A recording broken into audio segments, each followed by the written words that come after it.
Ya, tadi komentar udah bagus. Salam sehat. Semoga sehat. Itu komentar yang paling standar gitu. Jadi keadaan kita memerlukan semacam saling mengawasi sebetulnya. Mestinya rakyat mengawasi pemerintah, pemerintah memberi arahan pada rakyat. Itu yang mestinya terjadi. Jadi kalau Pak Luhut masih jangan berkomentar, itu ucapin pada sidang kabinet supaya sidang kabinet paham apa keadaannya. Kan kabinet nggak paham juga keadaan sebetulnya. Yang paham mungkin cuma Pak Luhut dan Pak Jokowi karena mereka yang bertemu terus. Menteri-menteri semua kan pada diam tuh, nggak mampu untuk memberi rasa percaya pada publik bahwa pemerintah sedang bekerja. Jadi sekali lagi kalau ada orang yang berkomentar itu sebetulnya dia berupaya aja untuk memberitahu keadaan. Ini bukan soal mengomentari kebijakan. Kebijakan pemerintah kan nggak perlu dikomentari karena gagal terus kan. Saya mau komentar, cuman saya takut ntar diomelin. Jadi ngobrol aja. Kita lihat Lenteng Agung dan orang sebetulnya terjebak di satu jalan yang padat itu juga kerumunan sebetulnya kan. Jadi melarang orang tanpa keresmian undang-undang itu juga menyebabkan orang nggak pernah duga bahwa akan ada penghalangan. Kalau dibilang lockdown, orang tahu artinya dia nggak boleh keluar. Ini disebut sebagai mikro darurat segala macam. Jadi nggak ada kepastian juga. Ini justru yang memancing kerumunan di jalan-jalan yang disekat kan ini soalnya. Nah kita lihat tadi malam di New York itu justru semua orang nggak pakai masker lagi tuh, sedikit banget yang pakai masker karena merayakan kembang api itu. Dan itu dimungkinkan terjadi karena memang cara terbaik Amerika kita ikuti aja kan. Amerika lakukan hal yang sebetulnya bisa kita lakukan, yaitu ganti presiden. Jadi begitu ganti presiden, COVID-nya lebih mudah ditangani. Ya, asik tuh. Ya itu yang kemarin saya coba lakukan kecil-kecil di sepanjang desa-desa dari Cianjur tembus sampai ke apa namanya calon ibu kota kemarin tuh. Jonggol itu kan. Oh bukan Kalimantan Timur kan?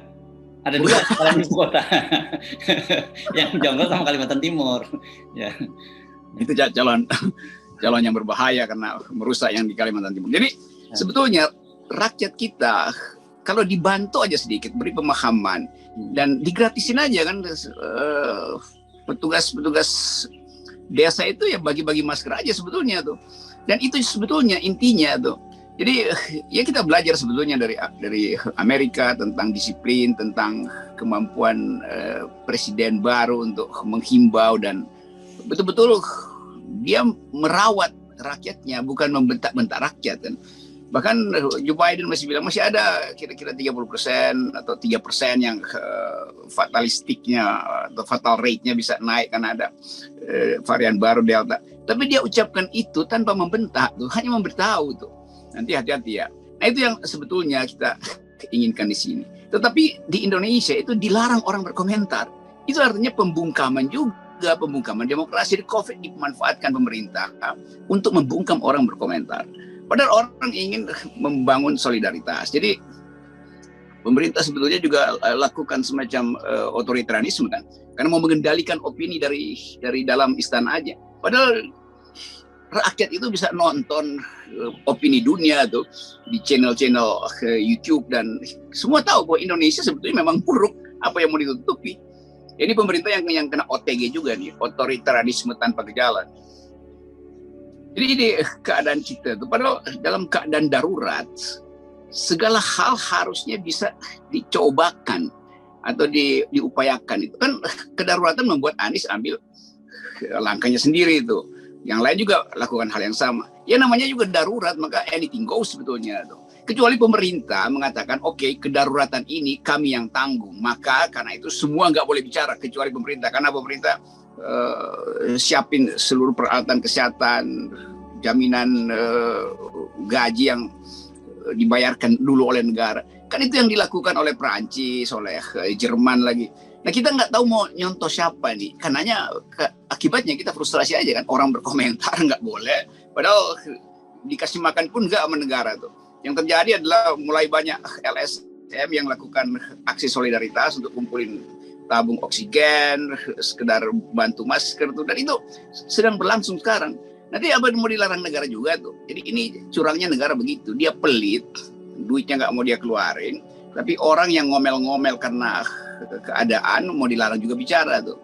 Jadi dua hal langsung dia lakukan itu, mengendalikan demokrasi agar supaya pemerintah tidak dikritik, padahal kesalahannya ada di pemerintah tuh. Kan dari awal memang ini pemerintah yang ya memang gagal. Bahkan kalau dihitung dari segi political ethics misalnya, Presiden Jokowi itu udah melanggar konstitusi. Karena selama 1 tahun, dia tidak peduli dengan kesehatan. Dia cicil kesehatan itu supaya uangnya nggak habis di kesehatan, agar supaya ada buat relaksasi industri besar, gitu kan, korporasi besar. Jadi sekarang ada ledakan besar-besaran, dan kita nggak boleh komentar, ini gila namanya kan. Padahal pemerintah tidak melindungi segenap tumpah darah tuh. Nah itu melanggar konstitusi. Nah presiden bisa diimpeach karena melanggar konstitusi. Ya kalau presiden nggak melindungi warga negara kan dia tidak mematuhi konstitusi tuh. Jadi udah kita coba aja apa yang bisa kita lakukan sambil menganggap ya yang diucapin Pak Luhut itu juga nggak ada manfaatnya, karena nggak ada satupun orang yang mau dengar keterangan itu. Masa mau ditutup semua channel YouTube, itu seluruh channel YouTube yang dia maksud gitu kan, yang di dalamnya ada ocehan-ocehan Faisal Basri, Rizal Ramli, apalagi itu Pak siapa namanya Pak Pandu segala macam tuh. Jadi terang-terangan aja istana, siapa sih yang mau dilarang ngomong gitu? Masa yang mau dilarang ngomong anak SMA juga punya hak untuk ngasih tahu bahwa bapak ibunya tuh terkurung di lantai 4, lantai 2, 4 meter, sehingga mesti diturunkan lewat bambu ketika meninggal. Kan itu ada di media massa, masa kita nggak bisa komentar bahwa cara menyelamatkan manusia itu adalah hak setiap orang. Tetangga harus bisa komentari tetangga sebelahnya itu dalam upaya memberitahu pada pemerintah bahwa bahayanya udah sampai ke ganggang itu soalnya. Pemerintah mau cari keterangan dan dia anggap bahwa itu kelebihan pasien aja, karena itu over capacity, kelebihan pasien. Artinya kalau tidak kelebihan pasien maka rumah sakit bisa melayani. Ya itu mah anak kecil juga ngerti itu. Kalau nggak kelebihan ya jelas. Ya kelebihan ya artinya kolaps. Itu sama seperti wah ini kelebihan beban sih itu listriknya tuh, karena itu mati. Itu namanya listriknya kolaps karena kelebihan beban. Jadi cara pemerintah untuk menyembunyikan fakta itu juga dungu. Karena memakai perbandingan yang ya mau diterangi dengan cara apa kalau rumah sakit kehabisan oksigen, kalau dokter-dokter itu mentalnya breakdown, kalau para perawat merasa kelelahan, maka itu bukan kolaps, itu semacam kelelahan biasa tuh. Ini begitu keadaan kita sebetulnya. Mencari istilah aja kita dibuat bingung gitu. Jadi semua pejabat istana atau kabinet sekarang jadi tukang servis bibir, lip service, dan berupaya untuk cari selamat dari tatapan netizen. Netizen tuh ketawa-ketawa. Ini orang-orang ada otak apa disembunyikan otaknya oleh kecemasan sehingga harus berbohong. Ini kan berbohong nih, nggak kolaps. Bagaimana nggak kolaps? Mayat setiap kali kita lihat tanah kuburan digali dan tanya pada dokter bilang enggak, kita sebetulnya masih bisa selamatkan, cuman oksigennya habis itu artinya kolaps kan. Masa mesti nipu juga nih Menteri Kesehatan dan jajarannya tuh kan, itu berbahaya betul kalau setiap kali kita lihat jenazah kita anggap itu nggak kolaps tuh, dia masih pingsan, sebetulnya dia bisa hidup lagi tuh. Loh ambulans yang bawa ke kuburan kok bagaimana nggak kolaps? Itu mungkin yang lagi dirapatin oleh kabinet setiap minggu. Tapi di dalam rapat kabinet tetap ada faktor-faktor yang disebut kepentingan bisnis tuh. Ini misalnya ini soal obatnya apa sih, ivermectin apa mectin-iver apa. Jadi masih berdebat soal itu aja kan, nggak bisa diputuskan karena di belakangnya ada strategi bisnis perusahaan besar untuk jadi distributor lah, untuk produksi, untuk lisensi segala macam gitu kan.